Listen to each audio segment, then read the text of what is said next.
அஸ்ஸலாமு அலைக்கும். Welcome to சஸ் கிச்சன். இன்றைக்கி நம்ம ஒரு ஸ்வீட் தான் பார்க்க போகிறோம். நம்ம பார்க்க போகிற ஸ்வீட்டோட பேர் என்ன அப்படின்னா மக்மல் பூரி தான்.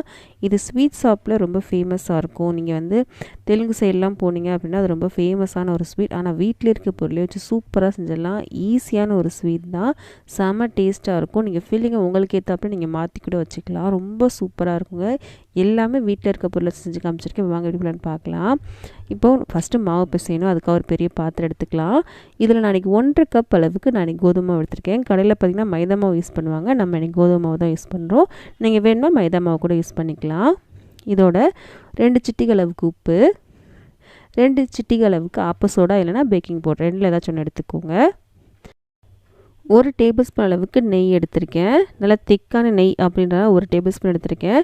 கொஞ்சம் இலகுன மாதிரி இருந்துச்சு அப்படின்னா நீங்கள் 2 டேபிள் ஸ்பூன் அளவுக்கு நீங்கள் நெய் எடுத்துக்கோங்க. இப்போ இது எல்லாத்தையும் சேர்த்து ஃபஸ்ட்டு நம்ம நல்லா கலந்து விடலாம். நெய் வந்து எல்லா மாவுலையும் இருக்க மாதிரி ஃபஸ்ட்டு நல்லா கலந்து விட்டுக்கோங்க. அதுக்கப்புறம் நம்ம தண்ணி சேர்த்து பிசைஞ்சிக்கலாம். முடிஞ்ச அளவுக்கு எல்லா இடத்துலையுமே இருக்கிற மாதிரி நீங்கள் பிசைஞ்சிக்கோங்க. நம்ம சேர்த்துருக்க பேக்கிங் பவுடர் இருக்கு இல்லையா, அது வந்து எல்லா இடத்துலையும் இருக்கணும். இப்போ நல்லா கலந்து விட்டாச்சு. இப்போது கொஞ்சம் கொஞ்சமாக தண்ணி சேர்த்து நம்ம பிசைஞ்சிடலாம். நான் பூரிக்கெலாம் எப்படி மாவு பிசைவோம் அந்த மாதிரி நீங்கள் பிசைஞ்சு எடுத்துக்கோங்க. பிசைஞ்சிட்டேன். மாவு பாருங்கள் நல்லா திக்காக இருக்குது, நல்லா சாஃப்டாகவும் இருக்குது, நல்லா திக்காகவும் இருக்குது. பூரிக்கு நமக்கு எப்படி பிசைவோம் அதே மாதிரி தான் பிசைஞ்சு எடுத்திருக்கேன் பாருங்கள்.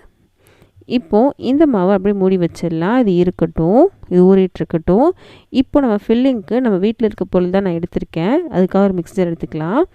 இதில் நம்ம 1/2 கப் அளவுக்கு பொரிகள் எடுத்திருக்கேங்க. உங்களுக்கு எது வேணாலும் நீங்கள் எடுத்துக்கலாம். ஃபில்லிங் உங்களுக்கு ஏற்றாப்புல நீங்கள் எடுத்துக்கலாம். பால்கோவா எடுத்துக்கலாம். உங்களுக்கு எது விருப்பமோ அதை எடுத்துக்கோங்க. இதுக்கு 1/4 கப் அளவுக்கு சர்க்கரை எடுத்திருக்கேன். இதோட 3 ஏலக்காவும் சேர்த்து நம்ம பவுடர் அரைச்சிக்க போகிறோம். இதில் நீங்கள் நட்ஸ் சேர்த்துக்கலாம். உங்களுக்கு எது விருப்பமோ, உங்களுக்கு எது பிடிக்குமோ அதை சேர்த்து நீங்கள் வந்து செஞ்சுக்கலாம். இதுதான் ஃபில்லிங் வைக்கணும். இல்லை நான் ஈஸியாக இருக்கணுன்றதுக்காக இந்த ஃபில்லிங் எடுத்திருக்கேன். இதுக்கப்புறம் சர்க்கரை பாவு எடுத்து செய்ய போகிறோம். அதுக்கு 3/4 கப் அளவுக்கு சர்க்கரை, 3/4 கப் அளவுக்கு தண்ணி எடுத்துக்கோங்க. இந்த சர்க்கரை கரைஞ்சி ஒரு பிசுக்கு பதம் வரும் இல்லையா, குலாப் ஜாமுன்லாம் போல் அதே பதம் வந்தால் போதும் நமக்கு. இதில் நம்ம ஏலக்காய் எதுவும் சேர்க்க போகிறது கிடையாது. ஏன்னா நம்ம ஃபில்லிங்கில் ஏலக்காய் சேர்த்துருக்கோம் அப்படின்றத இதில் நான் ஏலக்காய் சேர்க்கலை. பிசுக்கு பதம் வந்துருச்சு. இதில் நான் கலர் சேர்க்க போகிறேன். கலர் சேர்க்குறது ஆப்ஷனல் தான். உங்களுக்கு விருப்பம் இருந்தால் சேர்த்துக்கோங்க. கடையில் கண்டிப்பாக கலர் சேர்ப்பாங்க. அதில் நானும் கலர் சேர்த்துருக்கேன். உங்களுக்கு விருப்பம் இல்லைன்னா நீங்கள் கலர் வந்து ஸ்கிப் பண்ணிக்கலாம். நான் கேசரி கலர் எடுத்திருக்கேன். கலந்து விட்டாச்சு. இப்போ அடுப்பு ஆஃப் பண்ணிடலாம். இதுவும் இருக்கட்டும். இப்போ மாவு போய் பார்க்கலாம். இப்போது இதிலிருந்து கொஞ்சமாக எடுத்து நம்ம சின்னதாக உருட்டிக்கலாம்.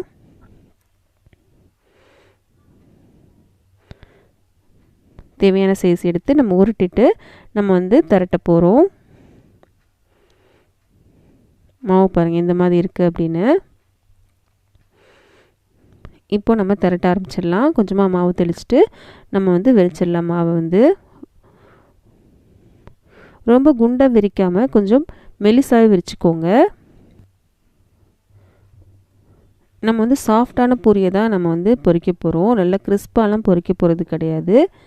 இங்கே பாருங்கள் நம்ம தேய்ச்சிட்டோம். இந்த மாதிரி கொஞ்சம் செஞ்சு வச்சுக்கலாம்.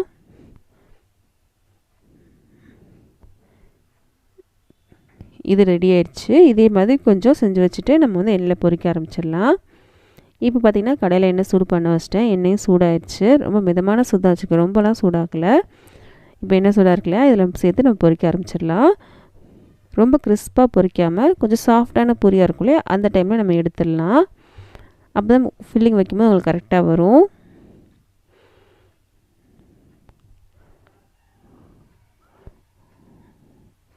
இப்போது 3 போட்டு உடனே எடுத்துடலாம். கிறிஸ்பாக விட வேண்டாம்.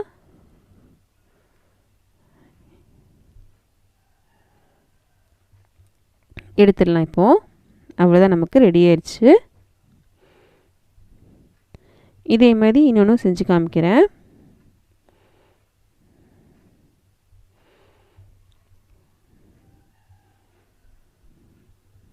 ரொம்ப கிறிஸ்பாக வச்சுட்டிங்க என்ன பிரச்சனையாகும் அப்படின்னா, நம்ம வந்து மடித்து வைக்கும் போது உங்களுக்கு உடஞ்சி போகும். அதுக்காக தான் நான் சொல்கிறேன். கிறிஸ்பாக வைக்காமல் முடிஞ்ச அளவுக்கு நல்லா சாஃப்டாகி வச்சுக்கோங்க. இந்த மாதிரி எல்லாத்தையும் பொரித்து வச்சுருக்கேன். நம்ம எடுத்த மாவில் 15லேருந்து 16 வரும். இப்போ நம்ம பொரிச்சு வச்சுருக்கோம் இல்லையா, இப்போது நம்ம சக்கரை பாகு செஞ்சு வச்சுருந்தோம்ல, அதில் வந்து இந்த பூரி வந்து நம்ம டிப் பண்ணிக்கலாம். ரொம்ப நேரம் வைக்கணும்ல, 2-3 செகண்ட் வச்சாலே போதும். எடுத்துடலாம், அதுக்கு மேலே வைக்கணும்னு அவசியம் இல்லை, எடுத்துடலாம். எடுத்துட்டோம். எக்ஸ்ட்ரா வலி விட்டுடலாம். இந்த பூரியை ஒரு பிளேட்டில் நம்ம வச்சுக்கலாம்.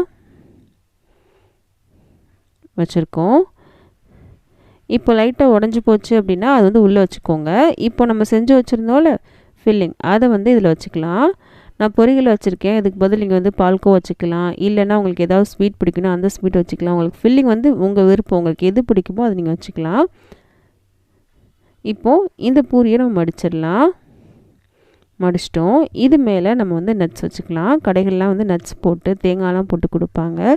ரொம்பவே டேஸ்ட்டாக இருக்கும். ஃபில்லிங் வந்து அவங்க ஒவ்வொரு நாள் ஒவ்வொரு விதமாக மாற்றுவாங்க. அதனால் செம்ம டேஸ்ட்டாக இருக்கும். நான் வந்து ஈஸியாக ஃபில்லிங் வைக்கணும் அப்படின்றதுக்காக தான் வச்சுருக்கேன். இது மேலே தேங்காவும் நான் போட்டிருக்கேன். ஃப்ரெஷ்ஷான தேங்காய் தான் சேர்த்துருக்கேன். வீட்டில் இருக்க பொருளை வச்சு ஒரு சூப்பரான ஒரு ஸ்வீட் செஞ்சு காமிச்சிருக்கேன். கண்டிப்பாக ட்ரை பண்ணி பாருங்கள். எல்லாத்துக்கும் ரொம்ப பிடிக்கும். ஸ்வீட் பிடிக்கிற எல்லாத்துக்கும் இது ரொம்ப ஈஸியான, அதே சமயத்தில் டேஸ்ட்டாகவும் இருக்கும். கண்டிப்பாக ட்ரை பண்ணி பார்த்து எப்படின்னு சொல்லுங்கள். ப்ளீஸ் இந்த வீடியோவை லைக் பண்ணுங்கள். லைக் பண்ண தான் இந்த வீடியோ வந்து நிறைய பேருக்கு வந்து ரெக்கமெண்ட் ஆகும். இந்த வீடியோ ரொம்ப பிடிச்சிச்சுன்னா உங்கள் ஃப்ரெண்ட்ஸ்க்கும் ஃபேமிலிஸ்க்கும் மறக்காமல் இந்த வீடியோ ஷேர் பண்ணுங்கள். நிறைய பேர் சப்ஸ்கிரைப் பண்ணாமல் தான் இன்னும் பார்த்துட்ருக்கீங்க. ப்ளீஸ் சப்ஸ்கிரைப் பண்ணுங்கள். அது கொஞ்சம் மோட்டிவேஷனாக இருக்கும். நம்ம அடுத்த வீடியோ சந்திக்கலாம்.